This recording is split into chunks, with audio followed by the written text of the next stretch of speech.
महाराष्ट्रातील महत्त्वाच्या बातम्या फक्त 10 मिनिटात. या चॅनेलला अजूनही सबस्क्राईब केले नसेल तर आत्ताच करा. महाराष्ट्र साहित्य परिषदेची निवडणूक रोखण्याची विरोधी गटाची मागणी सर्वोच्च न्यायालयाने फेटाळून लावली आहे. निवडणूक थांबवण्याचे कोणतेही संयुक्तिक कारण नसल्याचे सांगत ही निवडणूक कायदेशीर असल्याचा निर्वाळा देण्यात आलाय. त्यामुळे महाराष्ट्र साहित्य परिषदेच्या निवडणुकीचा मार्ग आता मोकळाच झालाय. महाराष्ट्रातील अन्न व औषध प्रशासन विभाग अधिक बळकट करण्यासाठी आवश्यक निधीत वाढ करण्यास केंद्रीय आरोग्य व कुटुंब कल्याण मंत्री जगत प्रकाश नड्डा यांनी मान्यता दिली आहे. राज्यातील औषध संशोधन, उत्पादन व औद्योगिक विकासाला गती देण्यासाठी केंद्र सरकारकडून 3 शहरात इन्क्युबेशन पार्क व फार्मा पार्कला मंजुरी देण्यात आली आहे. केंद्र शासनाच्या प्रधानमंत्री मत्स्य संपदा योजनेअंतर्गत महाराष्ट्र राज्याच्या सन 2025-26च्या वार्षिक कृती आराखड्यास मंजुरी देण्यात आली आहे. त्यामध्ये मुंबईतील मारोळ येथे 138 कोटींच्या आधुनिक घाऊक मासळी बाजार प्रकल्पाला शासकीय मान्यता देण्यात आली आहे. बँकेचे कर्ज थकल्यानंतर येणारे धमकीचे फोन आणि रिकव्हरी एजंट्सचा त्रास आता लवकरच कमी होणार आहे. रिझर्व्ह बँक ऑफ इंडियाने कर्ज वसुली प्रक्रियेत होणाऱ्या दादागिरीला आळा घालण्यासाठी महत्त्वाचे पाऊल उचलले आहे. कर्ज वसुलीबाबत कठोर नियमांचा मसुदा गुरुवारी जाहीर करण्यात आला असून हे नवे नियम 1 जुलै 2026 पासून लागू होणार आहेत. आरबीआयने बँक आणि रिकव्हरी एजंट्सना वसुलीसाठी कोणत्याही प्रकारच्या कठोर किंवा अपमानास्पद पद्धत वापरण्यास मनाई केली आहे. यामध्ये धमकीची किंवा अपमानास्पद भाषा वापरणे, मोबाईल किंवा सोशल मीडियावर अयोग्य संदेश पाठवणे, कर्जदाराच्या नातेवाईक, मित्र, सहकारी यांना त्रास देणे, सार्वजनिक ठिकाणी अपमान किंवा गोपनीयतेचा भंग करणे, थकबाकी किंवा कायदेशीर कारवाईबाबत दिशाभूल करणारी माहिती देणे अशा प्रकारांवर बंदी घालण्यात आली आहे. देशातील मद्य विक्री धोरणात महत्त्वाचे बदल जाहीर झाले असून त्याचा थेट परिणाम ग्राहकांवर होणार आहे. मंत्रिमंडळाने नवीन उत्पादन शुल्क धोरण आणि निर्यात धोरणास मंजुरी दिल्यानंतर 1 एप्रिलपासून 36% अल्कोहोल असलेली देसी दारू महागणार आहे. या निर्णयामुळे काही श्रेणीतील मद्याच्या दरात वाढ होणार असली तरी इतर प्रकारांमध्ये बदल करण्यात आलेला नाही.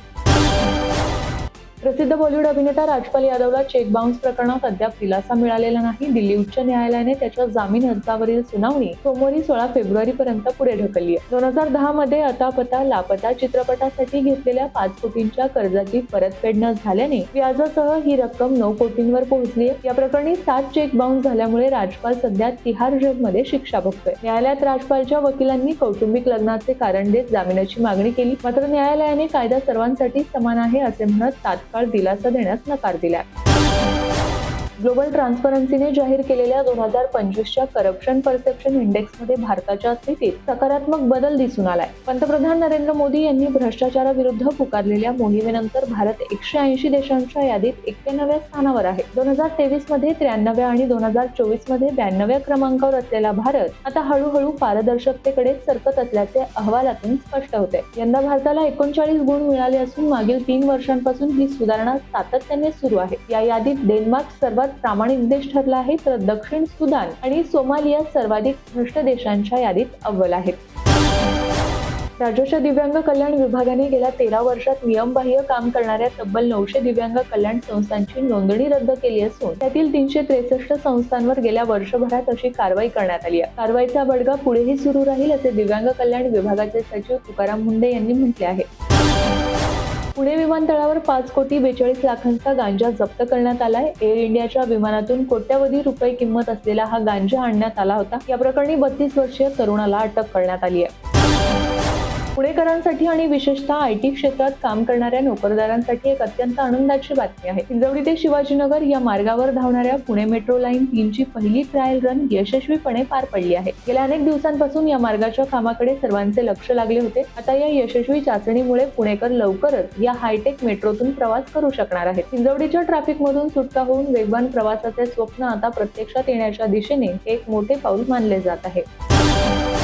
राष्ट्रवादी काँग्रेस पक्षाचे नेते आणि राज्याचे अन्न आणि औषध प्रशासन मंत्री नरहरी झिरवाळ यांच्या मंत्रालयातील कार्यालयामध्ये लाचलुचपत प्रतिबंधक विभागाने छापा टाकत 2 कर्मचाऱ्यांना अटक केली आहे. या प्रकरणावर मंत्री नरहरी झिरवाळ यांनी आपली पहिली प्रतिक्रिया दिली. या प्रकाराच्या चौकशीत माझं नाव आलं तर मी राजीनामा देईल अशा शब्दात त्यांनी प्रतिक्रिया दिली आहे. राज्य शासनाच्या अंत्योदय आणि प्राधान्य कुटुंब योजनेअंतर्गत रेशन कार्ड धारकांना नियमितपणे गहू व तांदूळ वितरित केले जातात. मात्र मार्च महिन्यापासून या वितरित पद्धतीत महत्त्वाचा बदल करण्यात आला आहे. तांदळाऐवजी लाभार्थ्यांना गव्हासोबत मका दिला जाणार आहे. या निर्णयामुळे जिल्ह्यातील लाखो रेशन कार्ड धारकांच्या शिध्यात बदल होणार आहे. राज्याच्या राजकारणातून एक मोठी बातमी समोर आली आहे. काँग्रेसचे माजी प्रदेश अध्यक्ष आणि माजी मंत्री रणजित देशमुख यांच्या अडचणीत वाढ झाली आहे. रणजित देशमुख यांच्या विरोधात अटक वॉरंट जारी करण्यात आले आहे. धनादेश न वाटल्याने न्यायाधीशांनी त्यांच्या विरोधात अजामीनपात्र अटक वॉरंट जारी केला आहे. त्यामुळे देशमुखांना मोठा धक्का बसलाय. केंद्र सरकारने वाहन चालकांसाठी महत्त्वाचा निर्णय घेतला आहे. आता अर्धवट काम झालेल्या किंवा पूर्ण सुरू न झालेल्या एक्सप्रेसवेवरील जास्तीचा टोल वसूल केला जाणार नाहीये. त्यामुळे वाहनधारकांना दिलासा मिळाला असून सरकारने टोल नियमांमध्ये महत्त्वाचे बदल केले आहेत.